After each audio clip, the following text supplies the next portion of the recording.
अस्सलाम वालेकुम नाजरीन, इल्मुल किताब यूट्यूब चैनल में राना जुनेद आपकी खिदमत में हाजिर है। आज मेरे साथ शरीके गुफ्तगू रूहानी स्कॉलर प्रैक्टिशनर मोहम्मद हसन रज़ा साहब तशरीफ़ फरमा है। अस्सलाम वालेकुम हसन रज़ा साहब, कैसे हैं आप? वालेकुम अस्सलाम।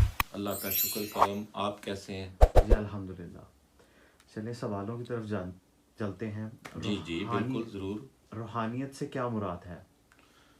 जी बिस्मिल्लाहिर्रहमानिर्रहीम। अस्सलाम वालेकुम मोहतरम नाज़रीन इल्मुल किताब यूट्यूब चैनल में मोहम्मद हसन रज़ा हस्बे मामूल आपकी खिदमत में हाज़िर है। मेरे साथ मामूल के मुताबिक राना जुनेद साहब जो यूके में स्टूडेंट वीज़ा पर तशरीफ़ लाए हुए हैं, और मैं बड़ा मुतासर हुआ जब मैं फ़र्स्ट टाइम इनसे मिला तो इन्होंने मुझे कहा कि मैं सिलसिला फाज़लिया से मुंसलिक हूँ। तो बड़ी खुशी की बात है, बड़े मशहूर व मारूफ बुज़ुर्ग गुज़रे हैं सिलसिला फाज़लिया के, और फ़िरोज़पुर रोड पे इनका दौलत कदा है। जी, जैसा कि आपने सवाल किया रूहानी इल्म क्या है, जितने भी अल्लाह ताला के मख्फी और पोशीदा मामलात हैं, यानी वो तमाम चीज़ें जो माबादल तबई यानी मेटाफिज़िक्स जो रियलिटीज़ हैं वो रूहानियत पर मबनी होती हैं। और ये हक़ाइक़ जो होते हैं, मेटाफिज़िक्स जो हक़ाइक़ हैं, माबादल तबीयात जो हैं, जो मादे से पहले इंसान के दुनिया में आने से पहले इंसान आलम अमर पर रूहानी सूरत में होता है। और इसी तरह इंसान के साथ साथ जितनी भी मखलूक़ात हैं, या ये पूरी कायनात ही क्यों ना हो, ये वजूद से पहले फ़कत एक रूहानी कुव्वतों की सूरत में मौजूद थी। और अल्लाह के कुन कहने से ये कुव्वतें जो हैं, ये ताकतें जो हैं, जो मेटाफिज़िक्स जो हक़ाइक़ हैं, ये रूहानियत पर मबनी होते हैं, और ये कुव्वतों की सूरत में, लहरों की सूरत में फिर मादे की शक्ल इख्तियार करते हैं। तो हर वो चीज़ जो मादे से पहले है वो रूहानी कुव्वतों पर है और रूहानी तासीर बन के चलती है। लिहाजा रूहानी इल्म या रूहानियत उस चीज़ को कहते हैं कि जो माबादल तबई हक़ाइक़ जितनी भी हक़ाइक़ हैं उनको हम ये राना जुनेद ये कहते हैं। जी अगले सवाल की तरफ बढ़ते हैं। इस्लामी रूहानी इल्म से क्या मुराद जी है? बिल्कुल, बेशक ये बहुत अच्छा सवाल है जुनेद आपका। हर अल्लाह का जो कलाम है 6666 आयात हैं, और अल्लाह के अस्मा हैं, और जितने भी पाको पाकीज़ा नाम हैं, उन नामों के विर्द करने से, वजीफ़ा करने से, चिल्ला करने से, ज़िक्र करने से, आवाज़ का ज़िक्र, सांस का ज़िक्र करने से जो रूहानी कुव्वतें ताकतें पाक कलाम से इंसान को मिलती हैं, वो इस्लामी रूहानी इल्म होता है। जी अगला सवाल मेरा भी काफ़ी फेवरेट है। जी जी कुर्ब इलाही किसे कहते हैं? जी, ये बहुत अच्छा सवाल है।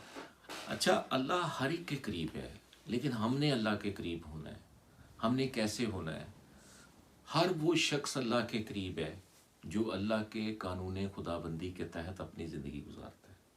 सबसे पहली बात मेरे व्यूवर्स, ये बात समझना बहुत ज़रूरी है कि हर वो मुसलमान जो कानून खुदाबंदी के तहत, जो बाज़ाबान रसूल हजूर सैयद यौम नशूर सल्लल्लाहु अलैहि वसल्लम के ज़रिए हम तक पहुँचा, वो अल्लाह के कुर्ब में है।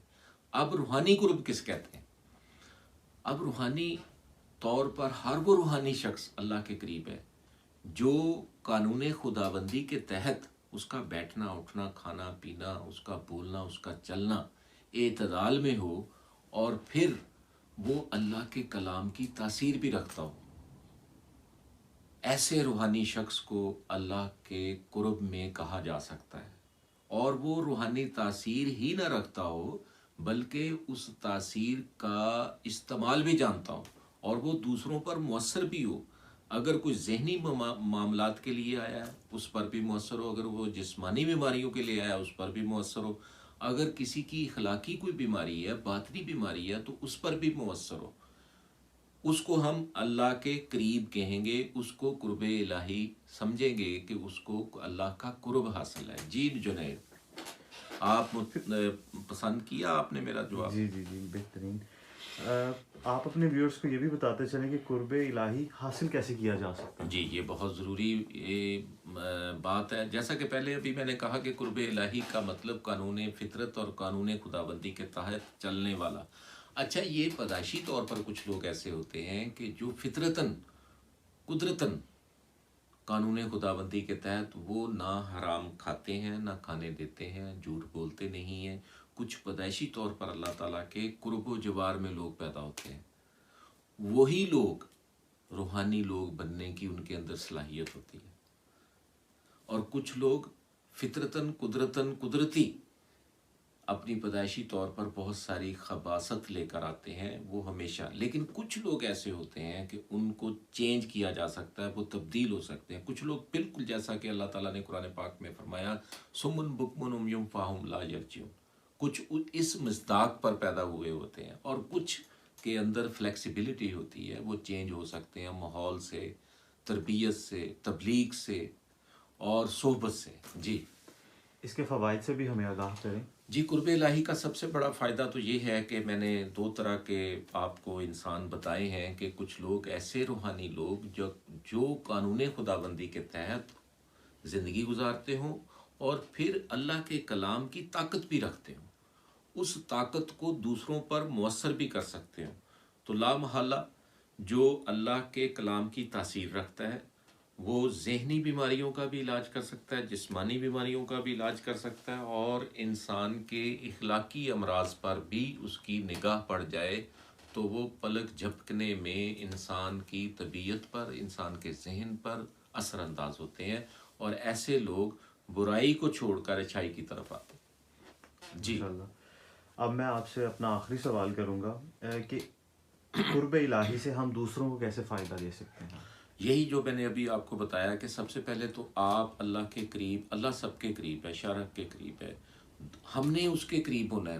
یہ قریب ہونے کا ایسے نہیں کہ فاصلے کے لحاظ سے ہم اس کو نہیں سمجھ نہیں ہے، یہ اللہ کے قانون کے مطابق اپنے آپ کو ڈال لینا، اللہ کی شریعت جو اللہ نے نظام بیچا ہے اس کو اس پر ڈال لینا. پھر اگر آپ مؤثر ہونا چاہتے ہیں روحانی طور پر، پھر اللہ کے کلام کی ریسائٹنگ کریں، وہ جب تاثیر حاصل ہوگی تو پھر دوسروں کو آپ فائدہ دے سکتے ہیں. جی بہت بہت شکریہ حسن صاحب کہ آپ نے اپنے علم سے ہمیں مستفید کیا. آپ کا بھی شکریہ رانا جنید. تو انشاءاللہ اگلے بلاگ میں ملتے ہیں. آپ کا بہت بہت شکریہ. Thank you. اللہ حافظ. اللہ حافظ.